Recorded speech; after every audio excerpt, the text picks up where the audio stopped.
La serie de ficción inspirada en la vida de Moria Kazan ya tiene protagonistas, o mejor dicho, 3 intérpretes para una sola figura. Cecilia Roth, Griselda Siciliani y Sofía Gala Castiglione se repartirán el desafío de poner cuerpo y voz a la diva en diferentes etapas de su recorrido artístico y personal. La elección no es menor, cada una de ellas carga con un capital simbólico propio dentro del cine y el teatro argentino, y al mismo tiempo traza un espejo con la biografía de Moria, el ícono mediático, la actriz popular, la mujer que construyó un personaje público mientras preservaba zonas de intimidad. La ficción, dirigida y escrita por Javier Van de Kutter y producida por About Entertainment con Armando Bo al frente, apunta a mostrar ese juego de luces y sombras, lo que la Kazan exhibió y lo que se reservó. Fiel a su estilo, Moria no se guardó opiniones. Me siento muy honrada con la calidad de actrices que me interpretan, que mi hija Griselda y Cecilia hagan de mí, me generó un gran relax porque van a captar, recrear y habitar mi sensibilidad. Son primeras figuras y van a ser mi escudo durante toda la filmación, aseguró. Ciclo de films portugueses, 996 estrenos. Tiene el agrado de anunciar que Bellas Artes Cine, en Figueroa Alcorta 2270, acá en Cava, será sede del estreno de 3 películas portuguesas recientes que recorrieron festivales internacionales. El ciclo se desarrollará desde hoy hasta el 20 de septiembre a las 18 horas. Las proyecciones forman parte de una selección que propone un diálogo entre narrativas poéticas, identitarias y políticas desde diversas miradas cinematográficas. Ovnis, Monstruos y Utopías es un programa de cortometrajes de Joana de Sousa, Ricardo Branco y André Godinho. Entre la ciencia ficción y el terror psicológico, estas 3 historias queer arman una constelación donde identidad, deseo y extrañamiento se entrelazan con experimentación formal.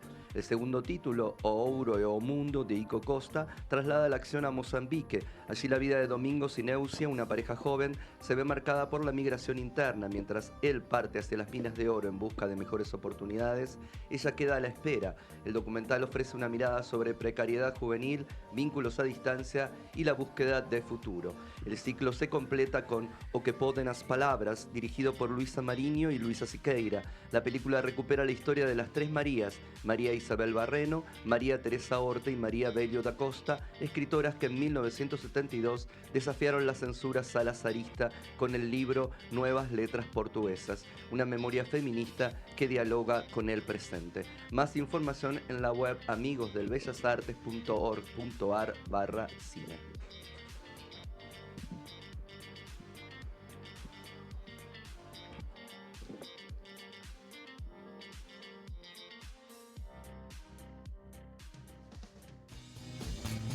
Porque es vital apoyar y difundir el cine argentino y visibilizar a sus protagonistas. Colabora para que con tu apoyo sigamos promoviendo el cine nacional. Invítanos un cafecito. Ingresá a cafecito.app/Radio Cinefilia. En Cinefilia hablamos de cine con quienes hacen cine.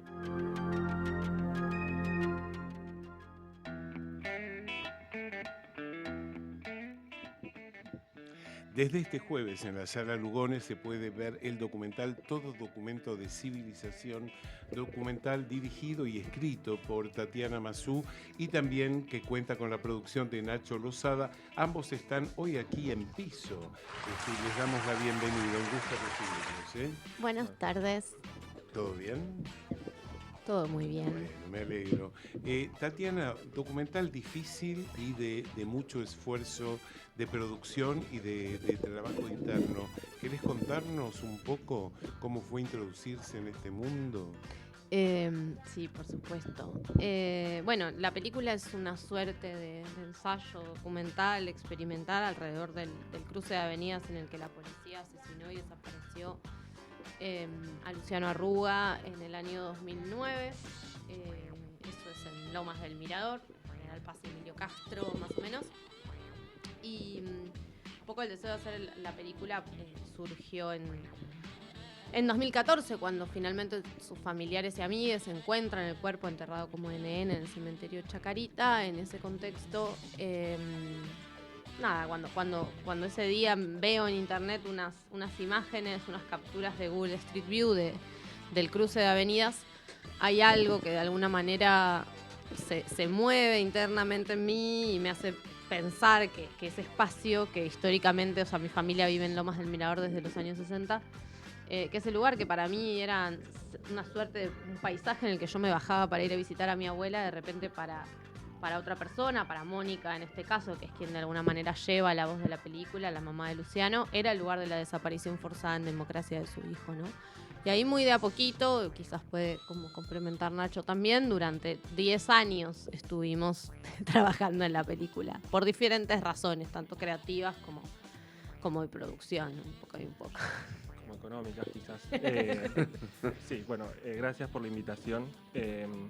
Nosotros somos parte de un colectivo que se llama Antes Muerto Cine y también es como nuestra fuerza de trabajo, ¿no? Porque esto que dice Tati, llevar adelante una película durante 10 años a veces dificulta sostenerlo en el tiempo y que eso pueda llegar a un lugar y que no quede trunco. Tenemos muchas historias de amigues de que quedan muchas veces en el camino porque no tienen ese soporte. Nosotros trabajamos de una forma horizontal, nos juntamos todas las semanas a charlar, discutir, a pelearnos por las películas. A mí me gusta decir que nos peleamos porque realmente es algo que nos atraviesa y nos apasiona y creo que en esa discusión donde no hay displicencia hay como una transformación de lo que estamos haciendo. Entonces, fueron 10 años, pero fueron 10 años acompañados que logramos sortear los problemas económicos y sociales para poder llegar a la película que hoy tenemos. A ver, a mí me interesa ver todo lo que tiene que ver con el aspecto formal de la película, porque la película, además de ser un documental, podríamos decir 1000 millones de cosas, de denuncia, que toma una posición política, pero también es poético, pero digo, todo eso, para llegar a eso hay todo un trabajo que me parece que es sumamente pensado de trabajar el fuera de campo, trabajar una voz sin cuerpo, trabajar un espacio entre fantasmal y fantasmático, con cómo se pone la cámara, cómo pongo un vidrio, cómo hago, digo, cuéntenos todo eso, cómo fue, que ahí también hay un montón de pensamiento para decir. Claro, ustedes podrían haber caído en el documental político tradicional o convencional y hubiera estado bien también, pero seguramente hay otra cosa aquí, ¿no? Creo que hay algo que, en relación a lo que dice Nacho, que es que nosotros llevamos casi 15 años trabajando juntos. Primero, cuando nos formamos estudiando en la Universidad Nacional de las Artes, nos conocimos ahí durante un periodo de tomas y movilizaciones estudiantiles, y en ese contexto empezamos un poco a filmar y a también tener discusiones del orden de lo político y lo estético como muy imbrincadas, ¿no? Y creo que sostener durante tanto tiempo la práctica juntos también es algo que nos ha permitido correr y aprender a correr juntos ciertos riesgos también formales y a la hora de contar, acompañarnos en también un poco los caprichos y las inquietudes estéticas de cada uno. Y en este caso particular, a mí creo que la película surge mucho de cierta sensación, hasta física, te diría mía, de estar, no sé, esperando el colectivo, porque yo ahora ya hace 10 años que vivo a 2 cuadras del cruce, no sé, de noche en ese lugar, ¿no? Y empezar a percibir el tránsito, empezar a percibir las luces, ese sonido que es tan abrumador, y empezar a darme cuenta de cómo todas esas señales, de alguna manera, ocultan en el paso cotidiano lo que realmente había sucedido ahí, ¿no? Entonces empezamos a trabajar en una película donde el ruido y la opacidad son sus principales amigos, si se quiere, ¿no? Es una película que, como vos decís, trabaja mucho con el fuera de campo. A mí me interesaba mucho como de repente poder construir una imagen mental, ¿no? Trabajar primero desde la ausencia de un adolescente desaparecido en democracia, pero también trabajar desde esa madre que yo trabajaba mucho con una imagen en la cabeza que era justamente eso, como esa sensación de cuando sos chiquito y tu mamá te lee un cuento antes de ir a dormir. Entonces estás como entrecerrando los ojos y empiezan a aparecer imágenes de la fantasía que se entrecruzan con las de la realidad. Y eso se reforzó cuando Mónica, la mamá de Luciano, cuenta algo que muy poco sabemos sobre un caso que ha sido tan resonado, que es justamente que Luciano era un gran lector de Julio Verne, ¿no? Un fanático de Julio Verne, de las novelas de ciencia ficción, y que deseaba profundamente, aún como un pibe de los barrios populares del conurbano bonaerense, conocer la luna, conocer Marte, conocer el mar, agarrar el mar con las manos, como dice Moni en la película. Y eso nos abrió también la posibilidad de jugar en la película, ¿no? Que se pudiera alejar también de cierta solemnidad con la que podía ser abordado el asunto, ¿no? ¿Cómo fue producir esta película? Más en detalle. Creo que producir en Argentina es un desafío, y producir este tipo de películas como tan artesanales y pequeñas también resulta otro desafío. En principio, durante todo, hoy estaba justo revisando fotos viejas del rodaje, me las encontré por Google Fotos, y veía como eso que decían, ¿no? Como nosotros en muchos de los planos que hacemos para filmar la General Paz pusimos un vidrio por delante de la cámara, pero como nos gustan los desafíos, nos pusimos un vidrio gigante. Era un vidrio de 2 metros por 1,50, con lo cual implicaba todo un desplazamiento y una complejidad logística, teniendo en cuenta también que es un vidrio, ¿no? Que se puede romper y caer, y se acaba como el rodaje o la idea del rodaje.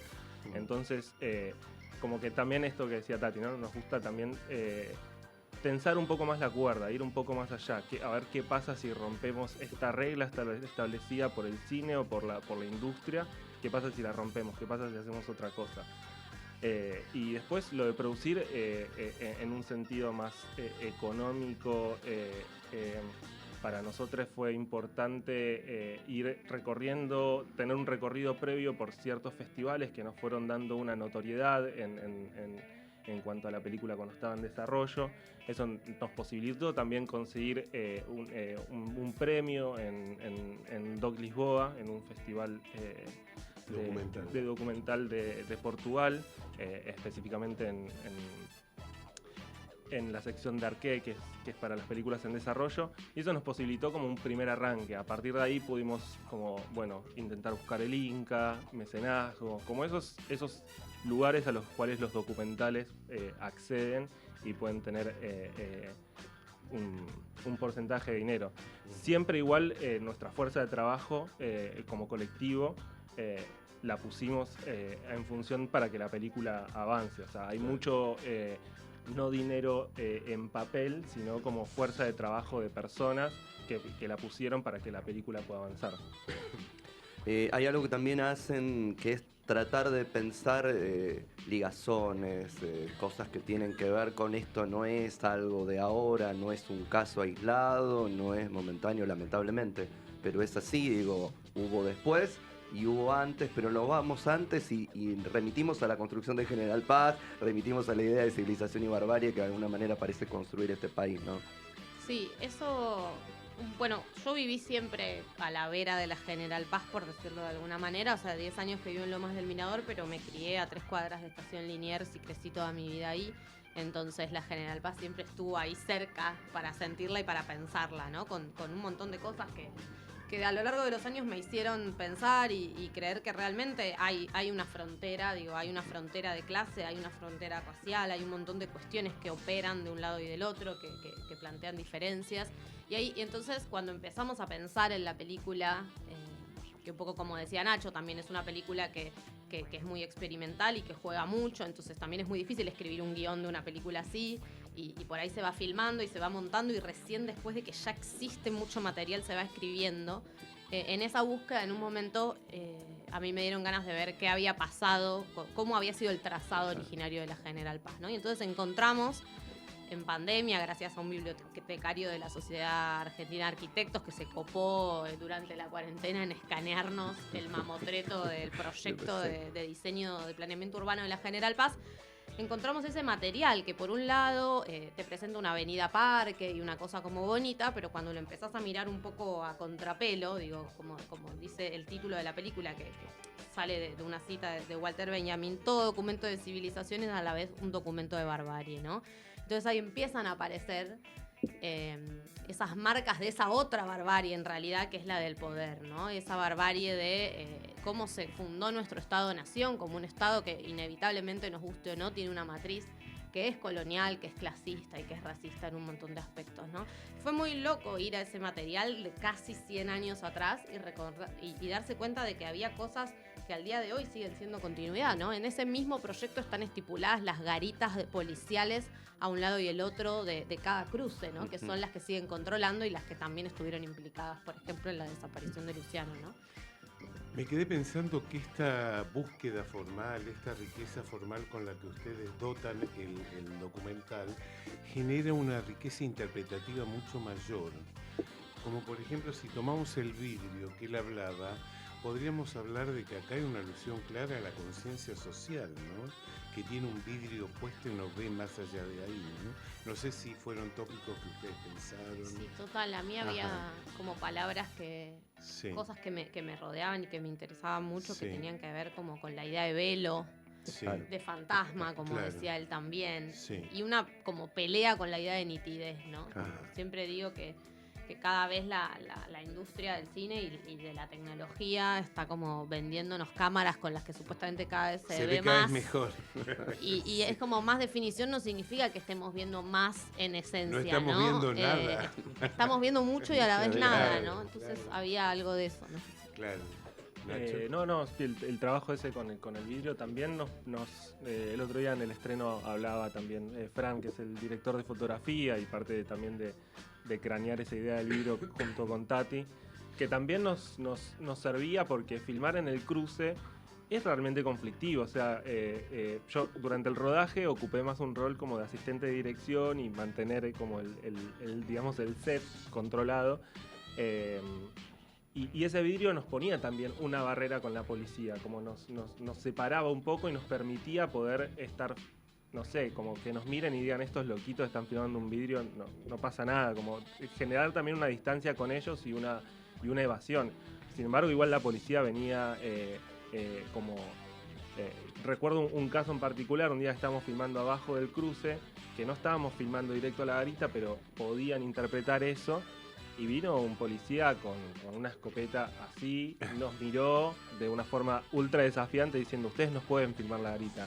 Era como, no, tranquilo, no estamos filmando la garita, estamos filmando otra cosa, somos estudiantes. Bueno, el tipo tenía muchas ganas de imponer su autoridad con un arma de fuego muy presente y decirnos, esto no lo pueden hacer. Entonces, en algunos casos nos generaba esa distancia que también nos servía.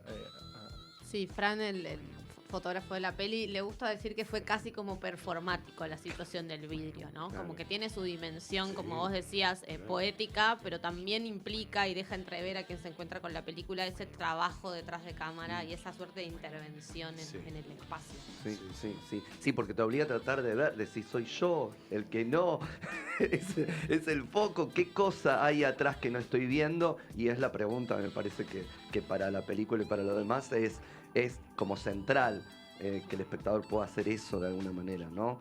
Y la aparición de la madre de Luciano, ¿cómo fue todo eso? Porque es como, bueno, es nuestra voz narradora, y es también de alguna manera un viaje para ver cómo una mujer común y corriente, como suele ocurrir en este país, se tienen que poner en los lugares en los que, para los que no están siendo convocadas. Digo, no es que no puedan, es que ¿por qué tengo que hacer esto, no? Totalmente.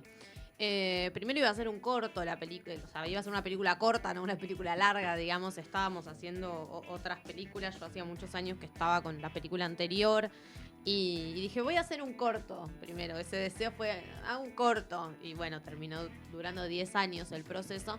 Pero sucedió que empezamos a montar con Manuel Embalse, que es el montajista de la película, también compañero de Antes Muerto Cine, y había algo de la duración de los planos.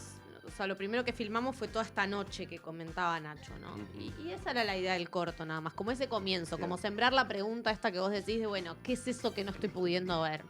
Y al final, bueno, estaba la información, digamos. Pero cuando empezamos a montar, empezamos a darnos cuenta de que para también que esa propuesta hiciera carne, era necesario estar mucho tiempo frente a esas imágenes, no darlas por hecho, ¿no? Y entonces se nos empezaba a extender el tiempo. Y ahí, entonces, yo dije, bueno, tengo muchas ganas de conversar con la mamá porque se había escuchado mucho más mediáticamente a Vanessa, la hermana de Luciano, mediáticamente. Dije, bueno, me interesa ver qué pasa si nos corremos un poco por el costadito y qué pasa con su mamá. Y después de varias reuniones con amigues y familiares de Luciano Arruga, que es la organización que sostiene y sostuvo la lucha, un poco nos habilitaron a acceder a Moni y fue, la verdad que ella es muy maravillosa y fue muy increíble. O sea, yo tuve específicamente para grabar, fue un solo encuentro, Si fui a vos la contaste casa. que tenías previsto en principio varios. Pensé que íbamos a necesitar mucho más trabajo y el día que llegué con un budín, el mate al patio de su casa, saqué la grabadora de sonido porque, bueno, como decías, es la voz en off de la película. Sí. Y hablamos como 4 horas y cuando unos días después escuchamos esa conversación nos dimos cuenta de que no necesitábamos nada más y que justamente no era necesario seguir perturbando a una persona que, como vos bien decís, bueno, era una persona común que de repente tuvo que devenir a la fuerza activista de derechos humanos, ¿no? Pero ella es muy increíble como narradora, tiene una cantidad de matices, de la ironía, el humor, la sensibilidad, digo, se puede quebrar y se puede enojar en una misma frase que a mí me resultó muy apasionante y que nos ayudó también mucho a pensar el montaje y el sonido de la película, ¿no? Porque de alguna manera esa voz va como evocando las imágenes o las imágenes van imantando la llegada de la voz, digo, hay algo que sucede ahí que creo que la película un poco respira a su ritmo también. Sí. Yo creo que la voz es acorde con la propuesta formal de ustedes del resto del documental. Me refiero a que aparezca solo la voz, ¿no? Y no su imagen. Sí, a mí me pasa ya desde la peli anterior que hicimos, que dirigí yo, que fue Río Turbio, que vengo conversando mucho como con mujeres que abren zonas muy frágiles de su experiencia. Y yo tiendo a pensar, bueno, acá justo estamos en la radio, tiendo a pensar mucho que el sonido nos cuida mucho más a nivel emocional y de exposición que la imagen, ¿no? No es lo mismo pararse frente a alguien con una cámara que por su propia naturaleza técnica tiene una atrás y una adelante que cuando tenemos una grabadora de sonido en el medio, ¿no? Incluso acá, ¿no? Estamos en ronda, nos estamos escuchando y viéndonos las caras en esta ronda, incluso en la radio, ¿no? Y me he dado cuenta de que eso a nivel emocional y ético me interesa mucho más y me interesa pensar cómo trasladar eso al cine también, ¿no? Como cierta dimensión física del sonido, que también exploramos mucho en la película. Sí, sí. ¿Cómo entra Benjamin? Digo, porque entra con una naturalidad que en general uno elige ahí las tesis sobre la historia, sobre la filosofía y parece que fuera un bodoque que se te cae acá, fluye. Fluye Benjamin. Yo soy muy nerd. Yo soy muy nerd y tesis sobre el concepto de historia que es algún texto que leímos en algún momento de la carrera, ya no recuerdo en qué momento, cuando éramos muy jóvenes. Siempre es un texto al que le guardé mucho cariño porque siento que si uno lo lee desde el cine puede ser un texto sobre montaje cinematográfico. Y a medida que yo empecé a trabajar más y empezamos en general a trabajar más con material de archivo, me empezó a dar muchas pistas, ¿no? Sobre empezar a pensar esta cosa de la dialéctica de la historia como algo que va a saltos, ¿no? Que al fin de cuentas es lo que hace el montaje en el cine, ¿no? Sí. Entonces cuando apareció esta sensación ambivalente de, che, este lugar en el que yo espero un colectivo, en realidad es el paisaje de una desaparición forzada, a mí me apareció muy rápidamente esa frase. La tenía ya como cerca. Después decidimos que no ocupara como tanto lugar en la película una explicación como más intelectual de eso y nos dedicamos a que por ahí se sintiera. Exactamente, exactamente, así resulta. Hablemos de la trayectoria de este documental, Tatiana. En estos momentos se puede ver en la sala Lugones y luego... Bueno, eso es una gran pregunta. Es un gran problema porque hoy en día el Gomón, que siempre fue nuestro espacio, refugio para el cine argentino, a los documentales que recibieron una vía digital como la nuestra, que es la vía más baja para realizar una película, les están dando ahora una sola función. Con una posibilidad de si superas una cantidad de espectadores, después de 3 meses te den una segunda función. Ajá. Pero a la vez, no sé si también ustedes pudieron notar que el Cine Gomón cada vez programa más cine extranjero. Sí, Exactamente, totalmente. están Sí. como invadiendo de a poquito todos los espacios. Sí, sí. Entonces se hace súper difícil, pero bueno, por lo pronto pueden aprovechar que hasta el jueves que viene estaremos en la Sala Lugones, particularmente, que es una sala que igual nos Y sí, encanta, obvio. es Sí, preciosa, es se la ve, se escucha Lugones. increíble, es el lugar donde muchos nos formamos como cineastas también viendo cine desde chicos. Hoy y mañana particularmente creo que son como los horarios más amigables, porque hoy es sábado 21 horas y domingo 18 horas. Después en la semana estaremos en esos horarios rotativamente hasta el jueves.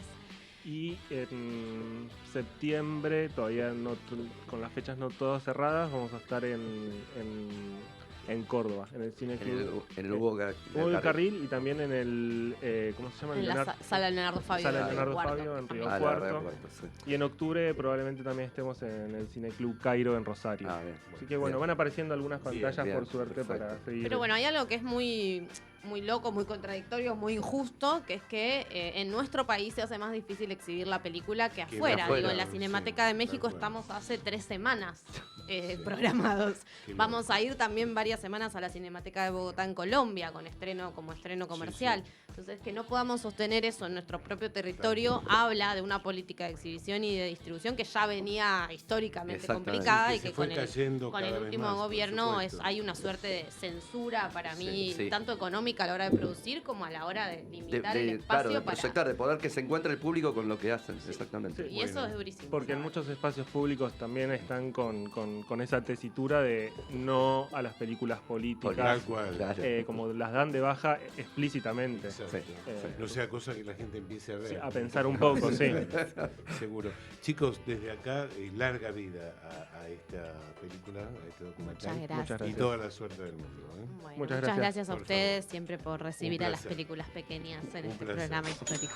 Bueno, vamos ahora sí a escuchar el último tema, la última canción de hoy, corresponde a la película Underground, que esta semana tuvo su reestreno. El tema es Kalashnikov y lo interpreta Slobodan Salijevich. Aquí va. Quiero ir a ver. Tiene esa pronunciación.